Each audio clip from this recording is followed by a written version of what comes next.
first, I had to get into Monday Night Football.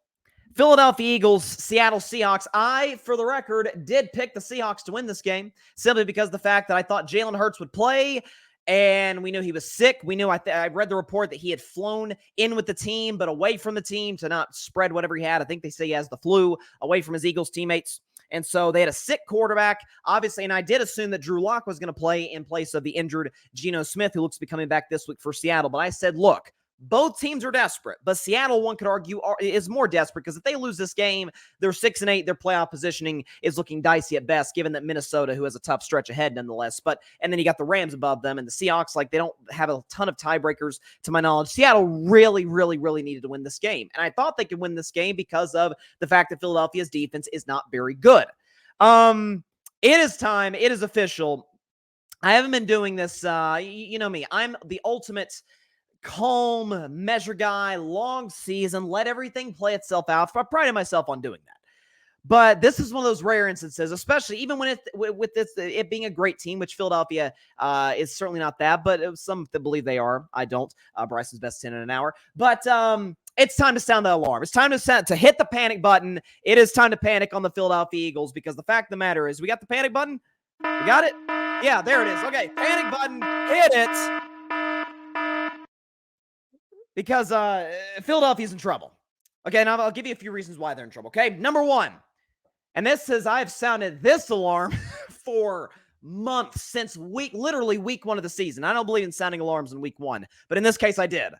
When Philadelphia went into Foxborough, escaped by the skin of their teeth against what we now know is a horrendous Patriots team. I think New England's worse than Carolina. I think the Patriots are the worst team in football, making that win against my Steelers even more embarrassing. But the point is, New England's awful. Matt Jones is awful. Been saying that since he came to the league. And he torched this Eagles defense. Torched them. Threw for 300 yards, 3 touchdowns. Like, what the heck? I thought this Eagles defense is supposed to have Darius Slay and James Bradbury and Hassan Reddick rushing the passer, and Jalen Carter they drafted out of Georgia, who's been very good, by the way, so no shade against Carter. But I'm like, what the heck? Sam Howell's torched him. Twice, by the way. Dak Prescott's torched him twice. They've had guys like Josh Allen. Again, some of these guys are elite players. Sam Howell and Mac Jones certainly do not belong in that category, but virtually every quarterback they played have got it. Brock Purdy torched them. Drew Lock didn't torch them until the final drive. Philadelphia's clinging for dear life. They're making mistakes in the fourth quarter. Jalen Hurts didn't play particularly well. Again, I'm not big in the injury excuse or the sick excuse, but listen, I think we have all had the flu at some point in our lives. I had it about a year and a half ago. I don't know what degree Hurts had it for the record, but let me tell you, the flu is awful, so I'll give him a little bit of a pass there. But Seattle gets the ball, okay? Seahawks get the ball at their own 8-yard line with less than 2 minutes left, and I believe only one timeout. I'm sorry, no timeouts left. And went down the field in a minute to win the game. Drew Lock hit Jackson Smith and Jigba. For the record, every single completion. Think about this, folks. Every single completion on that final drive, Seattle, Drew Lock against the Eagles defense came against James Bradbury. Every single one. To DK Metcalf, to Jackson Smith and Jigba, who caught the game-winning touchdown. Every single completion on that drive went against James Bradbury. So he's getting exposed big time. They tried to bring in Darius Leonard. Hasn't panned out. They tried to bring in a guy from the Tennessee Titans and Kevin Bynard. He hasn't panned out. They made a defensive coordinator change. This shows you Philly's pushing the panic button, at least on offense. They tried to make a change at defensive coordinator, essentially, by bringing in Matt Patricia rather than the other guy that they had. And it still doesn't work.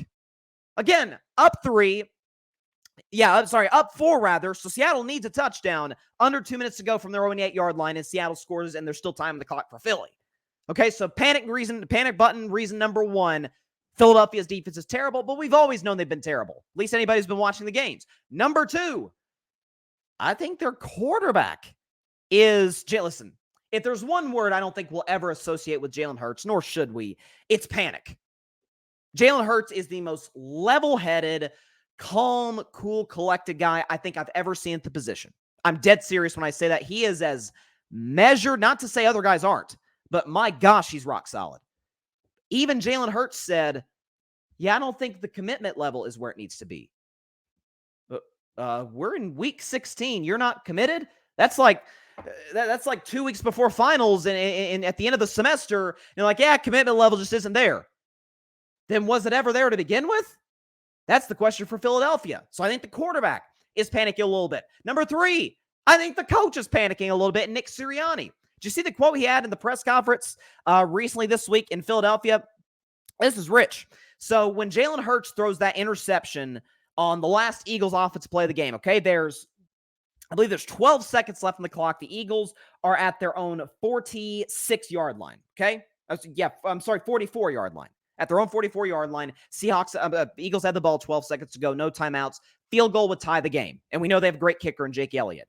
And Jalen Hurts makes a very questionable decision, takes a shot down the field to A.J. Brown in double coverage, gets picked off, game over. They asked Nick Sirianni about that, and maybe Nick Sirianni is trying to defend his quarterback. If so, hats off to him. But his quote was, you can get a pass interference there on the deep ball to A.J. Brown. So now we're relying on refs? And by the way, if Philadelphia, game situation matters. Like that's why I always praise great coaches and teams situationally. If Philadelphia has 12 seconds left, but they're at their own 20, you might as well just throw a prayer up in the air, hope somebody interferes with somebody else, and you get a free 30 or 40 yards. Bro, you need 15 yards to get in the field goal range, and we just saw a few weeks ago Jake Elliott hit a bomb field goal in a driving rainstorm to tie the game against Buffalo. So if I'm Jake Elliott, I might be thinking, hey, does the coach trust me? After all I've shown, he still doesn't trust me. So again, maybe that's just to take up first quarterback. I'm not sure. And he is right. You could get a pass interference in theory, but at that point, you're not relying on your quarterback or your playmaker. You're relying on the Zebras. You're relying on the guy to throw the flag on the field and get bailed out, essentially. That's not going to work. So for Philadelphia, by the way, number 4, I meant to mention this as well. Number 4, the one thing Philadelphia is undeniably amazing at is the brotherly shove. A play that is, to my chagrin, and I hate the Eagles, by the way, but to my chagrin is going to get banned by the NFL. My mindset is, stop it. You don't like it? Stop it. Okay, find a way. Even on that play, they're discombobulated. Remember Jason Kelce moving the football, costing the Eagles 5 yards on that 4th down? They can't even execute that play well right now.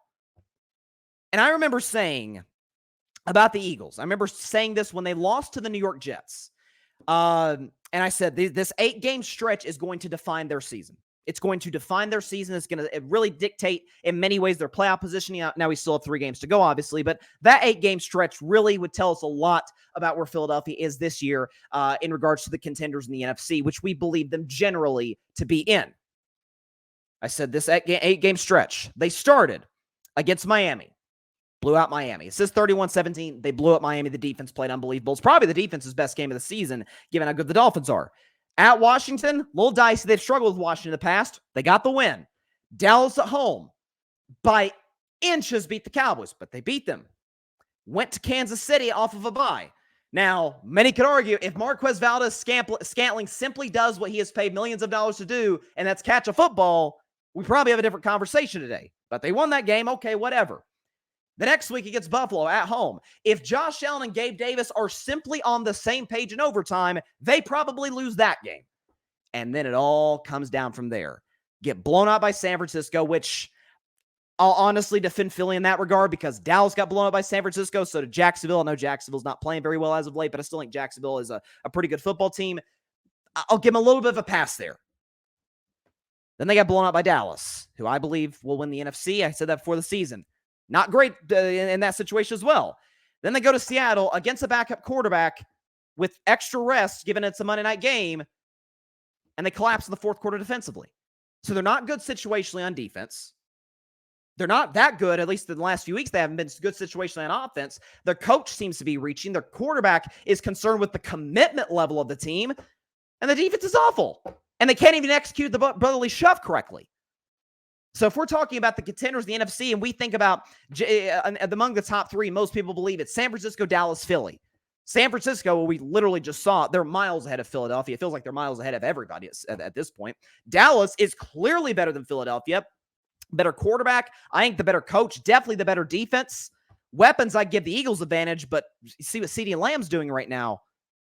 Yeah, it's time to hit that panic button. Listen, I said a few weeks ago after that win against Buffalo and everybody was talking about, oh, the Eagles are lucky. They're lucky.